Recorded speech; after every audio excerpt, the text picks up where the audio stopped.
Who will actually be on the ballot paper isn't certain yet, in a campaign swirling with volatility.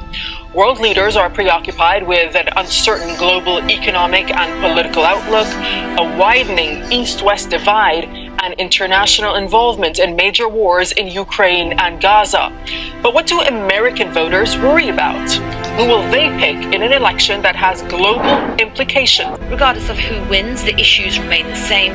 Domestic concerns such as rising inflation and the cost of living, crime, gun control and illegal drugs, healthcare, welfare and social security, as well as migration, with record numbers of people crossing the southern border with Mexico this year.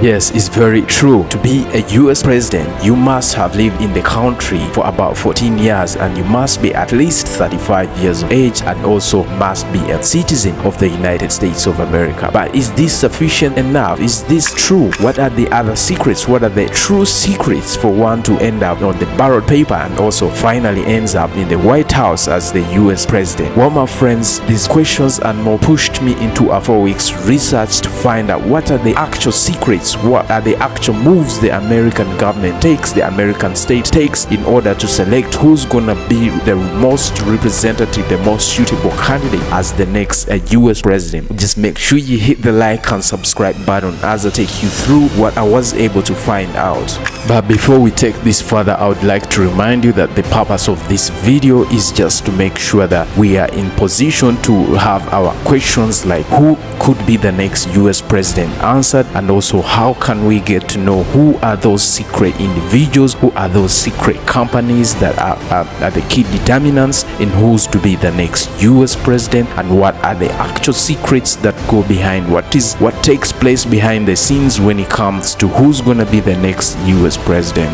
So firstly, among the key determinants on how to choose the next president, it has to do with the characteristics of the current president.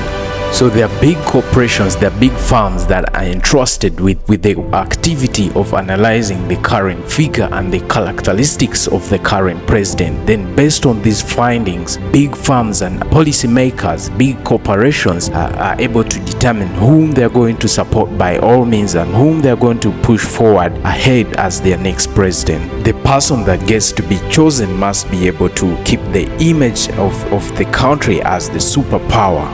Who will actually be on the ballot paper isn't certain yet, in a campaign swirling with volatility. World leaders are preoccupied with an uncertain global economic and political outlook, a widening East-West divide, and international involvement in major wars in Ukraine and Gaza. But what do American voters worry about? Who will they pick in an election that has global implications? Secondly, the current state of the foreign policy of the United States of America has a key role to play on who's to become the next US president. So, in the event that the country has been, its image has been ruined or has been a bit damaged due to foreign policy issues like over-involvement into wars, over-involvement into trade wars, into fights with other countries, then the person that gets to be chosen to be the next US president must be the one that has been tested and proven to be the one to be able to reverse that bad or ruined image of the country back to the image that is supposed to be held by the global superpower. Regardless of who wins, the issues remain the same. Domestic concerns such as rising inflation and the cost of living, crime, gun control and illegal drugs, healthcare, welfare and social security, as well as migration, with record numbers of people crossing the southern border with Mexico this year. Further, another key determinant on who's to become the next US president has to do with the prevailing social issues in the country. So domestic concerns that have to do with things like, for example, abortion, things about immigration, things about inflation, all have to play a key part on who's to be the next US president. Therefore, one's approach around those issues is also a key determinant in ensuring that they are chosen as the right person to sit in the White House. BlackRock and other large firms like Vanguard are the biggest investors in global giants like Google, Facebook, and Amazon. Right now, BlackRock oversees assets worth 10% of the entire world economy. Companies like Fox, Comcast, and Disney have to consult with BlackRock before they make major moves since it has such a large share of their ownership. Furthermore, the heavyweights in finance, the heavyweights in policy making are also very influential and at the same time key determinants on who's to become the next US president.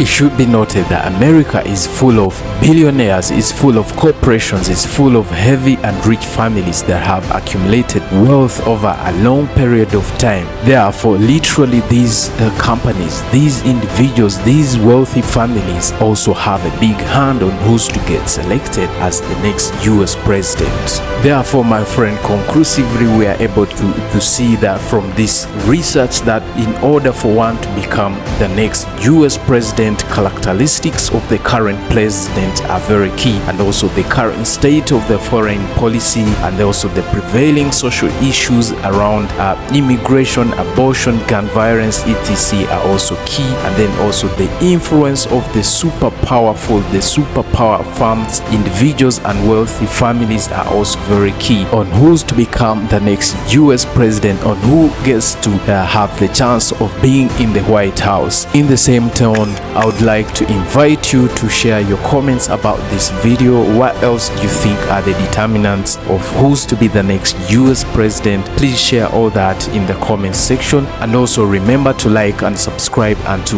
this channel as we thoroughly exist to research and analyze on all the global issues and challenges faced by you and me, so that we are able to together come out with solutions. Bye now, catch you later in the next video. For now, we wish you love, peace and good health. For such and more, make sure you hit the like and subscribe button for more solutions and to the challenges faced by you and me and also our community at large.